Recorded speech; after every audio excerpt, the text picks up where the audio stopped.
தமிழக முதல்வர் அதை முதலீடு ஈர்க்கிற அப்படிங்கிற பேரில் குடும்ப சுற்றுலா போயிருக்காரு. ஒய்ஃபு சப்ரேஷன் மருமகன்லேருந்து கூட்டிகிட்டு போயிருக்காங்க. என்ன காரணம்? இப்போ இதுக்கப்புறம் என்ன சார் எவ்வளோ கொண்டு வர போகிறார்? என்னென்ன தொழில்கள் இங்கே தமிழகத்தில் இது அடுத்து பெருகும்? முதலீடு இருக்கிறதுங்கிறது ஒரு புது தொழில், புது நிறுவனம், புது தொடக்கம். இதுதான் முதலீடு இருக்கிறது. இங்கே இருக்கக்கூடிய அவர்களின் அதிகாரிகளோடு மேனேஜர்களோடு பேசி என்ன எக்ஸ்பான்ஷன் பண்ண போறீங்க அப்படிங்கிறத சொன்னாலே போதும். இதற்கு வெளிநாட்டு பயணம் தேவையா என்றால் தேவையே இல்லை. ஒரு முதலீடு ஒரு வெளிநாடு சுற்றுப்பயணம் போய் வந்தால் எத்தகைய முதலீட்டை இருக்கணும்? தமிழகத்தினுடைய ஒரு நாளைக்கு டாஸ்மாக் வருமானம் என்ன சார்? ரிஜிஸ்டர் ஆஃபீஸில் ஒரு நாளைக்கு 227 கோடி ரூபாய் வருவாய் வரக்கூடிய ஒரு மாநிலம். ரெண்டையும் சேர்த்தாலே கிட்டத்தட்ட 500 கோடி ரூபா வந்துடுது.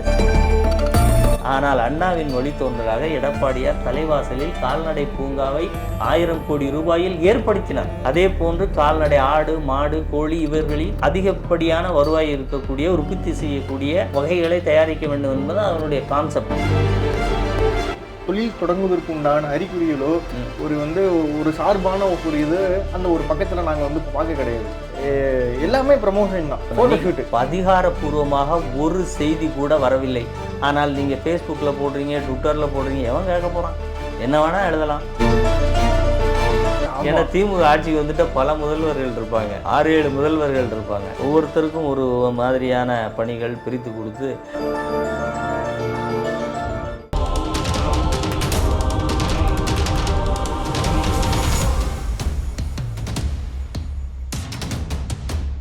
எல்லோ பெஞ்ச் தமிழ் நேர் அனைவருக்கும் வணக்கம். இன்றைய சிறப்பு நேர்காணலில் நம்மோடு இணைந்திருப்பது அதிமுகவின் செய்தி தொடர்பாளர் மற்றும் உயர்நீதிமன்ற வழக்கறிஞர் அதிவீர ராமபாண்டியன் சார் அவர்கள். வணக்கம் சார். வணக்கம். இப்படி இருக்கீங்க? நலம். நீண்ட நாட்களுக்கு பிறகு உங்களை ஒரு நேர்காணல் எடுக்கிறேன். அதுக்கு ஒரு அவசியம் வந்திருக்கு. என்ன அவசியம்னு பார்த்தீங்கன்னா, ஜெர்மன் பயணம். தமிழக முதல்வர் குடும்ப சுற்றுலா அப்படிங்கிற பேரில், அதை முதலீடு ஈர்க்கிற அப்படிங்கிற பேரில் குடும்ப சுற்றுலா போயிருக்காரு. ஒய்ஃபு சப்ரேஷன் மருமகன்லேருந்து கூட்டிகிட்டு போயிருக்காங்க. என்ன காரணமாக இருக்குது சார்? ஆனால் இதுக்கு முன்னாடி இருந்த முதல்வர் அவர்கள் இந்த மாதிரி நாங்கள் கேள்விப்பட்டதில்லை. என்ன காரணம்? இப்போ இதுக்கப்புறம் என்ன சார் எவ்வளோ கொண்டு வர போகிறாரு? என்னென்ன தொழில்கள் இங்கே தமிழகத்தில் இது அடுத்து பெருகும்? நிச்சயமாக. இதற்கு முன்னாடி முதலீடை ஈர்க்கிறது ஒன்று, வெளிநாடு முதலீடுகளை ஈர்க்கிறது அப்படிங்கிற ஒன்று. இதற்கு முன்னால் எப்படி இருந்துச்சு அப்படின்னு ஃபஸ்ட்டு பார்ப்போம். இப்போது 2013 காலகட்டத்தில் புரட்சி தலைவி அம்மா உலக முதலீட்டாளர்கள் மாநாட்டை தமிழ்நாட்டில் நடத்தினாங்க. அதாவது உலகத்தில் உள்ளவர்களெல்லாம் இங்கு இந்த நிலத்தை பார்த்து, இங்கு உள்ள ஆட்சி முறை இதையெல்லாம் பார்த்து, நிர்வாக முறை இதையெல்லாம் கருத்தில் கொண்டு உங்கள் முடிவெடுக்கலான்னு சொல்லி உலகமே இங்கு வந்தது. அதிமுக காலத்தில் ஆட்சி முறை ஒரு 500 கோடி ரூபாய் வாங்குவதற்கு அல்லது 1000 கோடி வாங்குவதற்கு அல்லது ஏற்கனவே இங்கே இருக்கக்கூடிய நிறுவனங்கள் அதற்கு அடிஷனாக ஒரு எக்ஸ்பான்ஷன் மூடில், இப்போ நானே இந்த ஆஃபீஸ் வச்சுருக்கேன், எனக்கு இன்னும் கொஞ்சம் புத்தகங்கள் வழக்குகள் வைக்கணுன்னா அடுத்த ரூமில் எக்ஸ்பேண்ட் பண்ண வேண்டியது என்னுடைய தேவை. அப்போ என்னுடைய தேவைக்கு நான் அபிவிருத்தி பண்ணுவது முதலீடு ஈர்த்தலுக்குள்ளே வருமா அப்படின்னா நிச்சயமாக வராது. முதலீடு இருக்கிறதுங்கிறது ஒரு புது தொழில், புது நிறுவனம், புது தொடக்கம். இதுதான் முதலீடு இருக்கிறது. இப்போ இங்கே இருக்கக்கூடிய நிறுவனங்களை இங்கே இருக்கக்கூடிய அவர்களின் அதிகாரிகளோடு மேனேஜர்களோடு பேசி என்ன எக்ஸ்பான்ஷன் பண்ண போகிறீங்க அப்படிங்கிறத சொன்னாலே போதும். இதற்கு வெளிநாட்டு பயணம் தேவையா என்றால் தேவையே இல்லை. 6 மாதத்துக்கு ஒரு முறை ஒன்று. இன்னொன்று, முதலீட்டாளர்கள் நேரடியாக வந்த காலம் போய் இப்போ 500 கோடி வச்சுருக்கான். 500 கோடி ஏதாவது இப்போ வெளிநாட்டில் இருக்கக்கூடிய முதலீட்டாளர்கள்லாம் என்ன நினைப்பாங்கன்னு நான் சொல்கிறேன். இந்த பயணத்துக்கு அப்புறம் ஒரு 500 கோடி இருந்துச்சுன்னா தமிழ்நாட்டு முதலமைச்சர் கூப்பிடுப்பா, அங்கே அவரே வாங்கிட்டு போவார். நீ எதுக்கு இப்போ தேவையில்லாமல் அங்கேருந்து நீ போகிற ஃப்ளைட் எடுத்து போகிற? அவர் அழகாக தமிழ்நாட்டு அரசு செலவில் வருவார், 500 கோடிக்கு கையெழுத்து போட்டு போயிடுவார். எதுக்கு நீங்கள் போகிறீங்க? நம்ம கம்பெனிக்கு மிச்சம் தானே. இப்படி தான் நினைப்பாங்க. ஒரு முதலீடு ஒரு வெளிநாடு சுற்றுப்பயணம் போய் வந்தால் எத்தகைய முதலீட்டை இருக்கணும்? தமிழகத்தினுடைய ஒரு நாளைக்கு டாஸ்மாக் வருமானம் என்ன சார்? ரிஜிஸ்டர் ஆஃபீஸில் ஒரு நாளைக்கு 227 கோடி ரூபாய் வருவாய் வரக்கூடிய ஒரு மாநிலம். ரெண்டையும் சேர்த்தாலே கிட்டத்தட்ட 500 கோடி ரூபா வந்துடுது. நீங்கள் 500 கோடிக்கு ஒரு அயல்நாட்டு நிறுவனத்தோட நிதி போக இங்கேருந்து இத்தனை நிர்வாகம், ஆட்சி முறை அனைத்தையும் விட்டுட்டு அங்கே போய் நான் நிதி வாங்க போகிறேன்னு சொல்கிறது யாராலும் ஏற்றுக்கொள்ள முடியுமா? இந்த பயணம் உங்களுக்கு ஒரு ரிஃப்ரெஷ்மெண்ட் தேவைப்படுகிறது, ஒரு ஓய்வு தேவைப்படுகிறது, நான் சுற்றி பார்க்கணும், இந்த காலகட்டத்தோடு நான் சுற்றி பார்க்கலான்னு நினைக்கிறேன்னா நீங்கள் அது போங்க, ஒளிப்படையாக சொல்லிட்டு போங்க, ஓய்வுக்கு போகிறோம்னு சொல்லிட்டு உங்களை யாராவது கேட்க போகிறாங்களா? என்ன நடக்குதுன்னே அவருக்கு தெரியல சார். அதை தான் சொல்கிறேன். நீங்கள் முதல் கேள்வி அடுத்த கேள்வி கேட்க போகிறீங்கன்னு கேள்வியை லீக் பண்ண, அதுவும் பதிலளிக்கக்கூடிய ஒரு கேள்வியை லீக் பண்ண ஒரு அதிசயம் தமிழ்நாட்டில் தான் நடக்குது. அப்படிப்பட்ட ஒரு பயணமாகத்தான் இந்த பயணம் இருக்கிறதே ஒழிய, ஒட்டுமொத்த உலகத்தின் பார்வையில் தமிழகத்திற்கு சென்று அங்கே நாம் தொழில் தொடங்க வேண்டும் என்கின்ற அந்த நிலையை அதிமுக ஏற்படுத்தி வைத்திருந்தது. ஆனால் நீங்கள் என்ன பண்ணீங்க, 500 கோடி ரெடி பண்ணால் கூட அங்கே தமிழ்நாட்டு முதலமைச்சர் இங்கே வந்து கையெழுத்து போட்டு வாங்கிட்டு போயிடுவாருங்கிற மாதிரி ஒரு நிலைமையை கொண்டு வந்தீங்கன்னா, நீங்கள் வகிக்கின்ற அந்த முதலமைச்சருடைய பதவி, தமிழ்நாட்டின் முதலமைச்சர் என்கின்ற அந்த அங்கீகாரம், தமிழ்நாடு தொழில் தொடங்குவதற்கு ஏற்ற மாநிலம் என்கின்ற அந்த நிலை, இது எல்லாம் போயிருமே. அனைத்து வளங்களுமே இருக்கு தமிழ்நாட்டில். அனைத்து வளங்களும் இருக்கக்கூடிய ஒரு நாட்டை அவர்கள் வந்து பார்த்து முதலீடு பண்ணணுங்கிறத நாம் கட்டமைச்சு வச்சுருக்கோம். அப்போ அவர்கள் ஒரு தொழில் தொடங்குவதற்கு ஒரு 5-6 நிறுவனங்கள் ஒரே மாதிரியான தொழிலை தொடங்குகிற போது நாம் அவர்களிடம் நமக்கான வேலைவாய்ப்பு குறித்து பேசி நிறைய இதை பெற முடியும். எங்களுடைய மாநிலத்தில் உள்ளவர்களுக்கு நிறைய வேலைக்கு வேணும். அப்போ போட்டி வருகிற போது நாம் அதில் நீங்கள் என்னென்ன இதெல்லாம் ஃபெசிலிட்டிஸ்லாம் பண்ணணும்னு சொல்லி அவங்ககிட்ட கேட்கலாம். இப்படியுமே பார்கெனிங் பவர் இதெல்லாம் எப்போ வரும் சார்? நம்ம இடத்துக்கு அவர்கள் வருகிற போது தானே வரும். நாம் தேடி தேடி தேடி தேடி போய்கிட்டே இருந்தீங்கன்னா இப்போது நீங்கள் உடனே கேட்கலாம், இல்லை சார் உங்களுடைய எதிர்க்கட்சி தலைவர், இன்றைய எதிர்க்கட்சி தலைவர் எடப்பாடியார் கூட வெளிநாட்டு பயணம் போயிருக்காங்களே, பேரறிஞர் அண்ணா கூட போயிருக்காரு, காமராஜர் போயிருக்காரு, நீங்கள் பயணத்தை நான் தப்பாக சொல்லலை, பட் பயணத்தின் தேவை என்ன இருக்கிறது? இப்போது பேரறிஞர் அண்ணா போனார் சார். அண்ணா போயிட்டு அங்கே ஒரு கால்நடை பூங்காவை அவர் போய் பார்த்துட்டு இது போன்ற பூங்காக்களை தமிழகத்தில் ஏற்படுத்த வேண்டும் என்று ஒரு செய்தியாளர் சந்திப்பில் பேரறிஞர் அண்ணா சொல்கிறார். அது ஒரு புத்தகத்தில் கூட மிக தெளிவாக அந்த கட்டுரை பதிவாகி இருக்கிறது. அப்போது ஏன் அப்படி சொல்கிறீங்கன்னா, இல்லை எங்களிடம் படித்து விவசாய இளைஞர்கள் எல்லாம் நிறைய பேர் இருக்காங்க, இது போன்ற டெக்னாலஜி வைஸ் அந்த தொழில்களை முன்னேற்றுவதற்கான விஷயங்களை நேரடியாக நான் பார்த்து அதை தமிழ்நாட்டில் இம்ப்ளிமெண்ட் பண்ண முடியுமான்னு யோசிக்கிறேன்னு சொல்கிறார். அதே மாதிரி எதிர்க்கட்சி தலைவர் லண்டன் வெளிநாடுகள் சுற்றுப்பயணம் போகிறாங்க. அங்கே ஒரு கால்நடை பூங்கா அண்ணா பார்த்ததை போல் அவரும் பார்க்கிறார். பார்த்து விட்டு வந்து அண்ணாவினுடைய ஆயுள் குறைவாக இருந்ததால் அவரை தொடர முடியலை, மறைந்து விட்டார். ஆனால் அண்ணாவின் வழித்தோன்றலாக எடப்பாடியார் தலைவாசலில் கால்நடை பூங்காவை 1000 கோடி ரூபாயில் ஏற்படுத்தினார். அப்போ அந்த பூங்காவினுடைய நோக்கம் என்னென்னு பார்த்தீங்கன்னா, ஒரு மாடு 5 லிட்டர் கறக்கிற மாடு, 10 லிட்டர் கறக்கிற மாடுகள் இருக்கிற இடத்தில் ஒரு நாளைக்கு 40 லிட்டர் கறக்கக்கூடிய மாட்டை உற்பத்தி செய்ய வேண்டும். அதற்கான ஆராய்ச்சி அங்கே தொடங்க வேண்டும். அதே போன்று கால்நடை ஆடு, மாடு, கோழி இவர்களின் அதிகப்படியான வருவாய் இருக்கக்கூடிய உற்பத்தி செய்யக்கூடிய வகைகளை தயாரிக்க வேண்டும் என்பது அதனுடைய கான்செப்ட். இப்போ நீங்கள் நினச்சி பாருங்கள், இது போன்ற இப்போ இந்த திமுக ஆட்சி அதை கிடப்பில் போட்டு வச்சுருக்க அந்த திட்டத்தை, முடிந்த திட்டத்தை திறக்காமல் கிடப்பில் போட்டிருக்காங்க. அதை ஓப்பன் பண்ணியிருந்தால் என்ன ஆகும்? இப்போ தமிழகத்தில் கால்நடைகள் அதிக அளவில் பால் கறக்கக்கூடிய கால்நடைகள் வந்தால் ஒவ்வொரு வீட்டிலும் ஒவ்வொரு விவசாயிக்கும் 40 லிட்டர் 50 லிட்டர் போகும்போது அவங்களுடைய வருவாய் எவ்வளோ உயர்ந்துடும் சார். அப்போ இதை தொடங்கி இருந்தால் எவ்வளோ முன்னேற்றத்துக்கு போகும். அப்போது இப்போ அதிமுக தலைவர்கள், எதிர்க்கட்சி தலைவர் எடப்பாடியார், எம்ஜிஆர் போன்றவர்களுடைய பயணம் எல்லாம் ஏழை எளிய மக்களுக்கு உடனடியாக ஒரு மிகப்பெரிய திட்டத்தை, நலத்தை, அவர்களுடைய பொருளாதாரத்தில் ஒரு பெரிய மாற்றத்தை கொடுக்குற நோக்கத்தில் போயிட்டு வந்திருக்காங்க. ஆனால் அது போன்று நீங்கள் எங்கேயாவது போயிட்டு வந்திருக்கீங்களா? போயிட்டு வந்து ஏதாவது ஒரு திட்டம் கொண்டு வந்திருக்கீங்களா? அவரோட இந்த முகநூல் பக்கத்துலேயும் சரி, இந்த மாதிரி ட்விட்டர் பக்கத்துலேயும் சரி, அவர் வந்து பெரியாரை ப்ரமோட் பண்ண போயிருக்காரு இங்கிலாண்டில். ஆக்சுவலாக சொல்ல போனால் அதுதான், நான் அந்த மாதிரி தொழில் தொடங்குவதற்கு உண்டான அறிகுறிகளோ ஒரு சார்பான ஒரு இது அந்த ஒரு பக்கத்தில் நாங்கள் வந்து இப்போ பார்க்க கிடையாது. அது நீங்கள் பார்த்தீங்கன்னாவே தெரியும். முதலமைச்சர் அவர்களோட பக்கத்தில் எல்லாமே ப்ரமோஷன் தான், ஃபோட்டோஷூட்டு. இது நீங்கள் நல்லா கவனிச்சிங்க.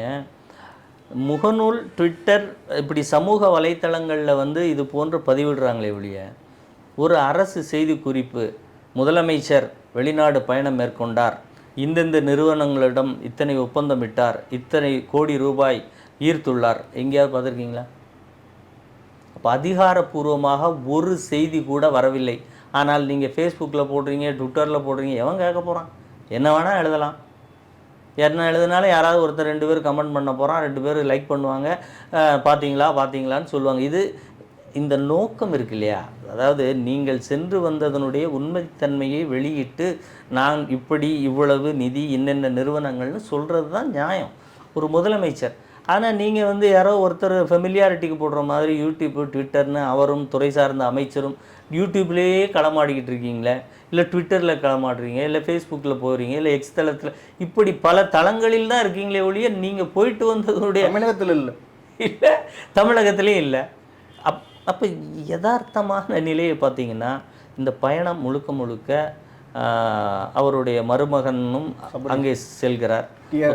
ஆமாம், நீங்கள் முன்னாடி போங்கன்னா பின்னாடி வந்து ஆமாம், யானை வரும் முன்னே மணி ஓசை வரும் பின்னே மாதிரி இவர் இல்லாமல் எதுவும் நடக்காதுங்கிற மாதிரி போயிட்டுருக்காங்க ரெண்டு பேரும், மாமாவும் மருமகனும். ஆனால் வேறு அரசு ரீதியான பயணங்களில் அமைச்சர்கள் தேவையானவர்கள் போவது நியாயம். மருமகன் செல்ல வேண்டிய அவசியம் என்ன? இப்போ அவர் டேக் கேர் பண்ணிக்கிறதுக்கு அவங்க துணைவியார் போகிறாங்க, போகலாம், தவறு கிடையாது. அவர் தானே சார் முதல்வர் இன்னைக்கு?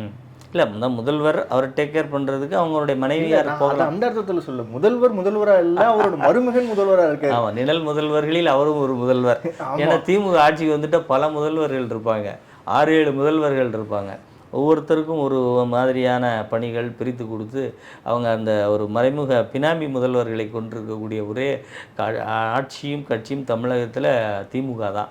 இப்போ எதிர்கட்சி தலைவர் எடப்பாடியார் போகிறார், அவர் குடும்ப உறுப்பினர்கள் யாராவது அவர் பின்னாடி போகிறாங்களா?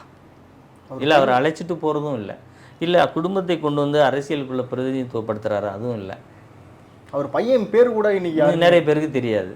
அப்போ இப்படிப்பட்ட தளத்தில் ஒரு அரசியலை மக்களுக்காக அது பயன்படட்டும்னு சொல்லிட்டு அதை அரசியலாகவே பார்ப்பது எடப்பாடியார். தன் மக்கள் பயன்பெறட்டும் என்று தங்களுக்கு வருகிற ஆட்சி, அதிகாரம், கட்சி, அரசியல் என அனைத்தையும் தன் குடும்பத்தில் உள்ளவர்களுடைய வளர்ச்சிக்கு மட்டுமே பயன்படுத்துகிற ஒரு கட்சி. அதனுடைய தலைவராக திமுக, அதனுடைய தலைவராக ஸ்டாலின் இருக்கிறாங்க. இப்போ இதுதான் இந்த பயணங்கள்லையும் அவங்களோட ஓன் ப்ரொமோஷனுக்கும் ஓய்வுக்குமாக தான் இது போயிட்டு வந்ததே ஒழிய ஒரு புது நிறுவனம், ஒரு பெரிய நிறுவனம், ஒரு பெரிய தொழிற்சாலை ஏற்படுத்தியதாக இல்லை. பக்கத்தில் இருக்கக்கூடிய ஆந்திரா மாநிலம் 35,000 கோடியை ஈர்த்திருக்கிறது, கர்நாடகா 25,000 கோடிக்கு மேல் ஈர்த்திருக்கிறது. நீங்கள் என்ன ஈர்த்திருக்கீங்க? தமிழ்நாட்டு அந்நிய முதலீடு ஈர்ப்பதில் ஒரு முதல் மாநிலமாக வைத்திருந்த இடத்தில் நீங்கள் இவ்வளவு பின்தங்கி இருக்கக்கூடிய காரணம் என்ன? இத்தனை முறை வெளிநாட்டு பயணம் போகிறீங்க. ஒரு ஆட்சி காலத்தில் நம்ம சமீபத்தில் பார்த்ததில் ஒரே ஆட்சி காலத்தில் இத்தனை முறை வெளிநாடு பயணம் இவர் தான் போயிருப்பார்னு நினைக்கிறேன். கண்டிப்பாக சார். அதில் முதலீடு வந்ததான்னு பார்த்தா இல்லை, ஒரு பெரிய தொழில்நுட்பம் வந்ததான்னு பார்த்தீங்கன்னா இல்லை. நீங்கள் இவர் போயிட்டு வந்ததா ஃபேஸ்புக்கில் பொது சமூக வலைத்தளங்களில் பார்க்குறீங்களே ஒழிய யாராவது ஒருவர் வேலை பெற்றேன், பயனடைந்தேன், இந்த திட்டம் வந்தது, இந்த தொழில்நுட்பம் கிடைத்தது இந்த ஆட்சியில் பேச முடியுமா சார்? ஒன்றுமே இல்லை, பேசுகிறதுக்கு வாயில்லை, திட்டமும் வரல, வந்தால் தானே பேச முடியும். நீங்கள் அவங்க பேசாட்டாலும் பொதுமக்கள் பேசுகிறாங்கல்ல. நீங்கள் கொடுத்த 1000 ரூபாயை வைத்து நான் என்னை அரை நாளே கூட கழிக்க முடியாதுன்னு ஒரு மூதாட்டி வந்து சொல்லுறாங்கல்ல. பாதிப்பத்து கிடைக்கவே இல்லை, கிடைக்கல. அதிமுக நீங்கள் தேர்தல் காலத்தில் இவங்க சொல்கிறாங்க 1000 ரூபாய் தருவோம்னு. 1000 ரூபாய் தருவோம் என்று சொன்னபோது அதிமுக ஆட்சி 2021. அந்த 1000 ரூபாய்க்கு மதிப்பு இருந்தது சார். 1000 ரூபாயா அப்படின்னு. ஆனால் நீங்கள் இன்றைக்கி 2.5 ஆண்டுகள் கழித்து அதுவும் ஒரு குறிப்பிட்ட சாராருக்கு ஒரு மக்களுக்கு கொடுக்குற போது அந்த 1000 ரூபாய் மதிப்பே இல்லையே. ஏன் மதிப்பில்லை? பால் விலையை ஏற்றிட்டீங்க, மின்சார கட்டணத்தை ஏற்றிட்டீங்க, வீட்டு வரியை உயர்த்திட்டீங்க, அத்தியாவசிய பொருட்கள் அனைத்தும் விலையேறி போச்சு. அப்படி இருக்கும்போது அந்த 1000 ரூபாயில் என்ன செய்ய முடியும்? அதாவது மத்திய அரசுக்கிட்ட கொஞ்சமாச்சும் கேட்கலாம். அதாவது நான் இங்கே கொஞ்சமாச்சும் மக்களுக்கு நல்லது செய்யணும்னு நினச்சிருந்தீங்கன்னா மத்திய அரசுக்கிட்ட அவங்க டைரெக்டாக பயக்க முடியாதுல்ல. ஆமாம் சார், நமக்கு தேவையான விஷயத்த நம்ம அவங்கள்ட்ட கேட்டு தான் வாங்கணும். அதாவது கூட்டாட்சி தத்துவம் அப்படிங்கிற கான்செப்டில் மாநில அரசுகள் நமக்கு உரிமைகளை போராடி தான் வாங்கணும், அதை உரிய முறையில் சொல்லணும். அப்போது மத்தியிலே ஆட்சி செய்கிற கட்சி எது? நீங்கள் இந்த மாநிலத்தில் நான் இந்த கட்சியாக இருக்கேன், நீங்கள் கட்சியாக இருப்பது வேறு. ஆட்சியாக மாறிவிட்டால் நீங்கள் தமிழகத்தினுடைய அரசாங்கத்தினுடைய முதலமைச்சர். மத்தியில் இருக்கக்கூடிய அரசாங்கத்தோடு அங்கே இருக்கக்கூடிய பிரதம மந்திரியோடு ஒரு இணக்க நிலையை கொண்டு இருந்து நிதி ஆதாரங்களை பெற வேண்டும். இதையெல்லாம் எடுத்துகிட்டு வரணும். உடனே அங்கே பிஜேபி இல்லை, அங்கே மக்களால் தேர்ந்தெடுக்கப்பட்ட ஒரு பிரதமர் இருக்கிறார், இங்கே நீங்கள் ஒரு முதலமைச்சர் இருக்கீங்க. இது இரண்டுக்கும் எப்படி நிதி பகிர்வு, நிதி ஆதாரங்கள் என்று எல்லாம் இருக்கிறது.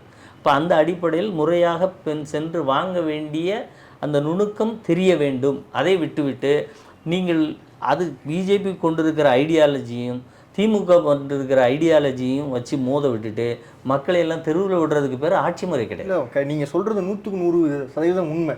அதாவது சார், நீ எந்த கட்சி வேணா ரெண்டு போ, நீ எந்த கொள்கை வேணா வச்சுட்டு போ, நீ வந்து பார்ப்பானிய கொள்கை வச்சுட்டு திராவிட கொள்கையாக இருக்குது, தமிழ் தேசியம் பேசு, ஆனால் தமிழக மக்களுக்கு நீங்கள் என்ன பண்ணியிருக்கீங்க சார்? அதான் சொல்கிறேன். அதாவது 2 கொள்கை வைத்திருக்கிற அரசாங்கங்கள் இருக்கலாம், ஆனால் மக்கள் செலுத்துகிற வரிப்பணம் தான் ஒட்டுமொத்தமாக அதை பகிர்வது தான் பிரச்சனை. பணம் வரல, நிதி வரலன்னா பகிர்வு தான் பிரச்சனை. அப்போ இந்த பணம் திராவிட கொள்கைகளால் வளர்ந்தவன் கொடுத்தது, இந்த பணம் கடவுள் நம்பிக்கை வைத்திருக்கவர் கொடுத்ததுன்னு கிடையாது. பணம் அனைத்து மக்களுக்கும் தேவையாக இருக்கிறது, வளப்படுத்த வேண்டும். அந்த வளப்படுத்துகிற அந்த இடத்தில் நீங்கள் கட்சியே வந்து காமிக்கக்கூடாது. இப்போ சொல்லுவாங்களே, அதிமுக பிஜேபியோட கூட்டணியில் இருக்கிறது நீங்கள் பேசி வாங்கிட்டாங்க. பிஜேபி கட்சியில் உங்களுக்கு ஏதாவது பதவி வேணும்னா கேளுங்க, நாங்கள் சொல்லி வாங்கி தரலாம் இல்லையா? ஆமாம். இல்லை முதலமைச்சர் பதவி எங்கிட்ட கொடுங்க, நாங்கள் அரசாங்கத்தை பேசி நிதியை வாங்கி தரோம். ஏன் இப்படி சொல்கிறேன்னா, அதிமுக பிஜேபியோடு கூட்டணியில் இருந்தது. எடப்பாடியார் முதலமைச்சராக இருந்தபோது நாங்கள் சொத்து வரியை அவர்கள் உயர்த்த சொன்னார்கள், நாங்கள் உயர்த்தலை. மின்சார கட்டணத்தை உயர்த்த சொன்னாங்க, நாங்கள் உயர்த்தலை. பால் விலையை உயர்த்த சொன்னாங்க, உயர்த்தலை. ஆனால் நீங்கள் அதாவது கட்சி திமுகவும் பிஜேபியும் கொள்கை எதிரிகள் அப்படின்னு சொல்கிறீங்க. ஆனால் மத்திய அரசு சொன்னால் நீங்கள் கேட்டுடுறீங்களே, விலையேற்றத்துக்கு எல்லாத்தையும் கேட்குறீங்கல்ல. மக்கள் மீது சுமையை ஏற்ற சொன்னாங்க, நாங்கள் சொல்கிறோன்னு சொல்லி ஏற்றுறீங்க. அதே அரசிடம் நாங்கள் இதையெல்லாம் செஞ்சோம், எங்களுக்கு இவ்வளோ செலவாயிடுச்சு, எங்களுடைய அடிப்படை ஆதாரத்திற்கு நிதி கொடுங்க, திட்டம் கொடுங்கன்னு வாங்குங்க.